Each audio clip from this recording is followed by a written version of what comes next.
Tragedia in montagna, Davide Pizzolato, 46 anni, di Due Ville, vicepresidente della sezione CAI di Vicenza, ha perso la vita mentre era impegnato con altri 3 amici scalatori, tutti del Vicentino, in un'escursione invernale sul Monte Terminillo lungo la parete est. Un'escursione in quota, ma quasi raggiunta la vetta qualcosa è andato storto, forse a causa della presenza di ghiaccio. L'uomo potrebbe aver perso aderenza scivolando lungo il canalone centrale. Un volo di decine di metri lungo i quali il corpo di Davide ha sbattuto violentemente e ripetutamente sulle rocce, molteplici le ferite riportate da Pizzolato.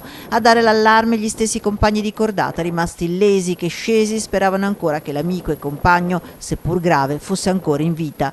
Immediato l'intervento del soccorso alpino e speleologico del Lazio, dei vigili del fuoco e del SUEM. Le condizioni del 46enne sono apparse subito gravissime, l'uomo infatti non ce l'ha fatta e il suo corpo è stato recuperato con il medico che si è calato dal vericello dell'elicottero.